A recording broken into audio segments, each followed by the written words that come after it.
নয়, অনুপ্রবেশকারীরা এই ঘটনা ঘটিয়েছে এবং এই বিশ্বজিৎ হত্যাকাণ্ডের বিচার প্রক্রিয়া সম্পন্ন হয়েছে। মাননীয় নেত্রী, এটি বিচার প্রক্রিয়া সম্পন্ন করার মতো সাহস এবং উদারতা এই বাংলাদেশে একজনেরই রয়েছে, আর উনি হলেন আমাদের মমতাময়ী জননী দেশরত্ন শেখ হাসিনা। মাননীয় নেত্রী 1948 সালের 4 জানুয়ারি থেকে আজ অবধি পর্যন্ত এই দেশের সকল গণতান্ত্রিক আন্দোলনে নেতৃত্ব দিয়েছে বাংলাদেশ ছাত্রলীগ। এই দেশের গণতন্ত্র যতবার মুখ থুবড়ে পড়েছে, এই দেশের গণতন্ত্রকে নিয়ে যতবার ষড়যন্ত্র হয়েছে, মুক্তিযুদ্ধের সপক্ষের শক্তিকে নিয়ে যতবার ষড়যন্ত্র হয়েছে, ততবারই রাজপথে দুর্বার আন্দোলন গড়ে তুলেছে বাংলাদেশ ছাত্রলীগ।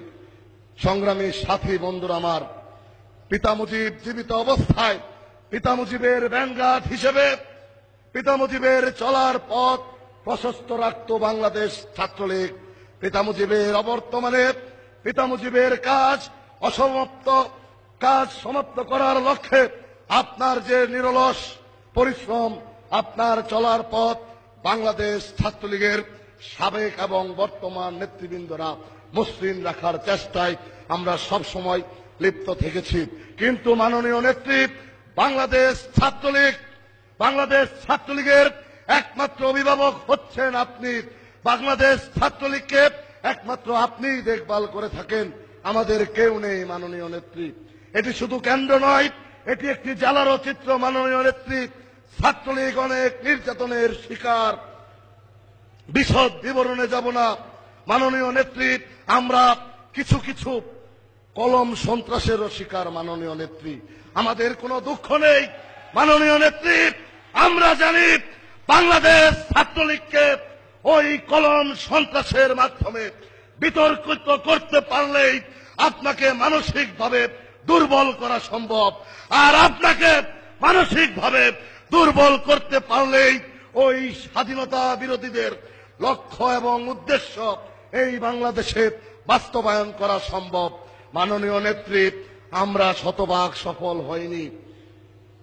আজকে এই কমিটির যতটুকু সফলতা রয়েছে তা দিয়ে দিলাম বাংলাদেশের তৃণমূল পর্যায়ের নেতাকর্মীদের, আর যতটুকু ব্যর্থতা রয়েছে আমরা দুই ভাই মাথা পেতে নিলাম। মাননীয় নেত্রী, অনেক কথাই বলতে মনে চায়। মাননীয় নেত্রী, 5ই জানুয়ারির নির্বাচনের পূর্বে ছাত্রলীগের প্রত্যন্ত অঞ্চলের অনেক নেতাকর্মীরা ওই জামাত শিবিরের হাতে আক্রান্ত হয়ে ঢাকা মেডিকেল সহ সোহরাওয়ার্দী মেডিকেলে মৃত্যুর সাথে পাঞ্জা লড়েছে। মাননীয় নেত্রী, আপনি জানেন যুদ্ধাপরাধীদের বিচার প্রক্রিয়া নিশ্চিত করার লক্ষ্যে আমরা সাধারণ ছাত্রছাত্রীদের সাথে নিয়ে দুর্বার আন্দোলন গড়ে তুলেছিলাম এবং সেই আন্দোলন গড়ে তুলতে গিয়ে আমাদের প্রকৌশল বিশ্ববিদ্যালয়ের দ্বীপ, সাতক্ষীরার মামুন সহ বাংলাদেশ ছাত্রলীগের 10 জন নেতাকর্মীকে হত্যা করেছে। মাননীয় নেত্রী, আপনি ছাড়া আমাদের পাশে কেউ দাঁড়ায়নি, আপনি ছাড়া কেউ আমাদের ছাত্রলীগের ওই আক্রান্ত বন্ধুদের পাশে ছুটে যায়নি। মাননীয় নেত্রী, ছাত্রলীগের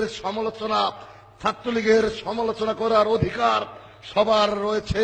ছাত্রলীগকে শাসন করার অধিকার কিন্তু একমাত্র আপনারই রয়েছে। মাননীয় নেত্রী, আমরা বিশ্বাস করি, আমরা পছন্দ করি দেশরত্ন শেখ হাসিনার বারান্দায় থাকতেই বাংলাদেশ ছাত্রলীগ পছন্দ করে। মাননীয় নেত্রী, আজকে বাংলাদেশ ছাত্রলীগের জাতীয় কাউন্সিল এসেছে। এই জাতীয় কাউন্সিলকে কেন্দ্র করে নেতৃত্বের প্রতিযোগিতা থাকবেই। উপমহাদেশের এই বৃহত্তম ছাত্র সংগঠন বাংলাদেশ ছাত্রলীগের সম্মেলন হবে, অবশ্যই নেতৃত্বের প্রতিযোগিতা থাকবে। কিন্তু মাননীয় নেত্রী, আপনি খেয়াল রাখবেন এবং আমি বিশ্বাস করি আপনি খেয়াল রেখেছেন, আমাদের এই ছাত্রলীগের ঐক্যবদ্ধ পরিবারকে বিভেদ সৃষ্টি করার জন্য এই অনুপ্রবেশকারীরা এই নেতৃত্বের প্রতিযোগিতার মুহূর্তের সময়টিকে কাজে লাগানোর জন্য তারা গণমাধ্যমে নেতিবাচক সংবাদ উপস্থাপনের খেলায় তারা মত্ত হয়ে উঠেছে। মাননীয় নেত্রী, আমাদের কোনো দুঃখ নেই। মাননীয় নেত্রী, আজকে আমি এখানে বক্তব্য দিচ্ছি, বিদায় নিচ্ছি, এটি আল্লাহ এবং আপনার জন্য। মর্মান্তিক সড়ক দুর্ঘটনায় আমি আহত হয়েছিলাম। আমার পিতামাতার সাধ্য ছিল না দেশের বাইরে গিয়ে অপারেশন করিয়ে আমাকে সুস্থ করে তোলার। মাননীয় নেত্রী, আপনি করেছেন। আপনি আমাকে দ্বিতীয় জীবন দান করেছেন। মাননীয় নেত্রী, ছাত্রলীগকে নিয়ে যখন নেতিবাচক প্রচারণা, সবাই যখন ছাত্রলীগের বিরুদ্ধে কথা বলেছে, ছাত্রলীগকে প্রশ্নবিদ্ধ করার চেষ্টা করেছে, মাননীয় নেত্রী, আপনি আমাদের সাহস জুগিয়েছেন, আপনি আমাদের পাশে থেকেছেন।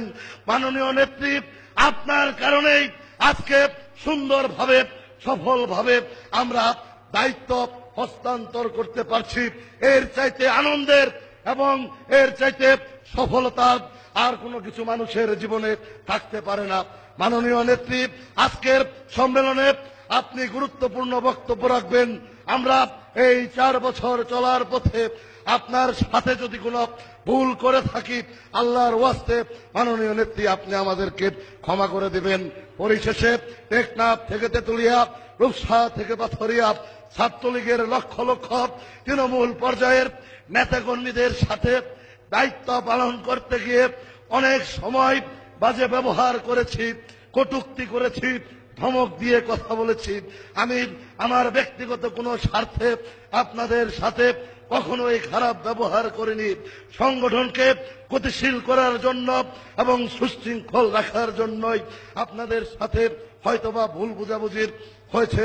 আপনারাও আমাদেরকে মাফ করে দিবেন। মাননীয় নেত্রী, বেশি কিছু বলার নাই।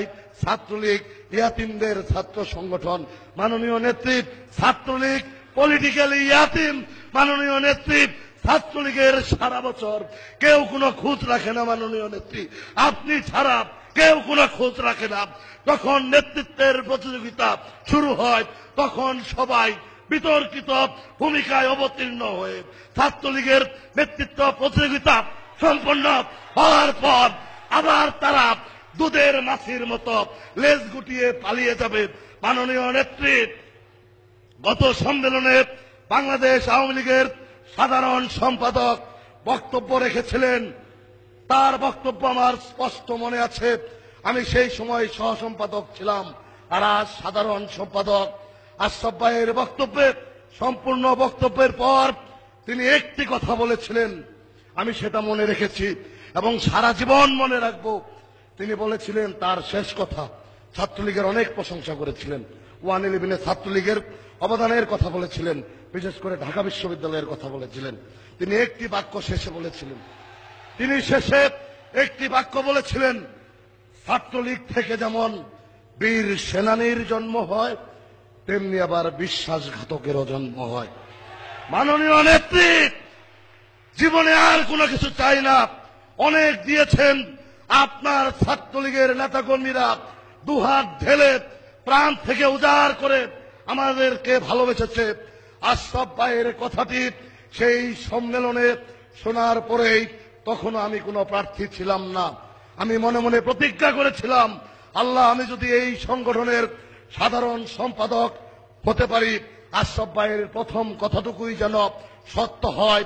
আমি মরার আগ পর্যন্ত যেন ওই দ্বিতীয় কথাটি সত্যি না হয়। এই আদর্শটি নিয়েই চলার চেষ্টা করেছি। মাননীয় নেত্রী, অনেক জায়গায় কমিটি করতে গিয়ে আঞ্চলিক স্থানীয় আওয়ামী লীগ নেতৃবৃন্দের সাথে মনোমালিন্য হয়েছে। তাদের সকলের কথা আমরা রাখতে পারিনি। মাননীয় নেত্রী, তাদের কাছ থেকেও ক্ষমা চেয়ে নিচ্ছি। মাননীয় নেত্রী, আর কিছু বলার নাই। ছাত্রলীগের ভাইয়েরা, বন্ধুরা, আর কিছু বলার নাই। শুধু বলে যাই, রিক্ত আমি, সিক্ত আমি, দেওয়ার কিছু নাই, আছে শুধু ভালোবাসা, দিয়েও গেলাম তাই। জয় বাংলা, জয় বঙ্গবন্ধু। সংগ্রামী সাথী ও বন্ধুরা আমার, এই পর্যায়ে আজকের এই সম্মেলনে বক্তব্য রাখবেন বাংলাদেশ ছাত্রলীগের